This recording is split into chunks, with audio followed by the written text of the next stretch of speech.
ഓട്ടം ഓടിക്കിട്ടിയ പണം മുഴുവൻ സച്ചി രേവതിനെ ഏൽപ്പിക്കുകയും ഇന്നത്തെ ദിവസം റെസ്റ്റ് എടുക്കാതെയുള്ള ഓട്ടമായിരുന്നുവെന്നും പറയുന്നു. ശേഷം രണ്ടുപേരും റൂം കെട്ടുന്നതിനെപ്പറ്റി സംസാരിക്കുന്നു.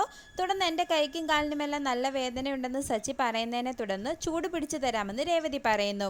പിന്നീട് അടുക്കളയിലെത്തുന്ന ചന്ദ്രമതി 2 മണിക്കൂറിനുള്ളിൽ ഞാൻ പറയുന്ന ജോലിയെല്ലാം ചെയ്തു തീർക്കണമെന്ന് പറഞ്ഞ് രേവതിയോട് ദേഷ്യപ്പെടുമ്പോൾ എൻ്റെ കൈ ചൂടുവെള്ളമാണെന്നും അത് തലവഴി ഒഴിക്കുമെന്നും രേവതി പറയുന്നതോടെ ചന്ദ്രമതി പേടിച്ചു പോവുകയും ഞാൻ ചുമ്മാ പറഞ്ഞതാണെന്നും പറയുന്നു.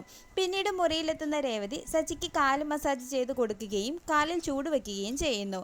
ഇത് കണ്ടുവരുന്ന ചന്ദ്രമതി എൻ്റെ മറ്റ് 2 ആമക്കളും പെങ്കോന്തന്മാരാണെന്നും ഭാര്യേനെ എങ്ങനെ നിലയ്ക്ക് നിർത്തണമെന്ന് അവർ സച്ചിനെ കണ്ട് പഠിക്കണമെന്നും മനസ്സിൽ ചിന്തിക്കുന്നു. തുടർന്ന് ശ്രീകാന്തിൻ്റെ അടുത്തെത്തുന്ന ചന്ദ്രമതി വർഷേനെ നിലയ്ക്ക് നിർത്താത്തതിന് ശ്രീകാന്തിനോട് ദേഷ്യപ്പെടുകയും ഭാര്യയെ നിലയ്ക്ക് നിർത്തുന്നത് എങ്ങനെയാണെന്ന് സച്ചിനെ കണ്ട് നീ പഠിക്കണമെന്ന് പറഞ്ഞ് ചന്ദ്രമതി ശ്രീകാന്തിനെ കൊണ്ട് സച്ചിയുടെ മുറിയുടെ വാതുക്കലെത്തുന്നു.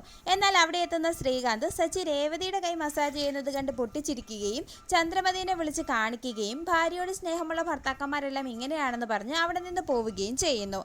അതോടെ എൻ്റെ 3 ആമക്കളും പെങ്കോന്തന്മാരാണെന്ന് പറഞ്ഞ് ചന്ദ്രമതി ദേഷ്യപ്പെടുന്നു. പിന്നീട് വീട്ടിലെത്തുന്ന രവീന്ദ്രനോട് നമ്മുടെ 3 ആമക്കളും പെങ്കോന്തന്മാരാണെന്നും നിങ്ങൾ 3 പേരെ ഉപദേശിക്കണമെന്നും ചന്ദ്രമതി പറയുമ്പോൾ രവീന്ദ്രൻ ചന്ദ്രമതിക്ക് കണക്കിന് കൊടുക്കുന്നു.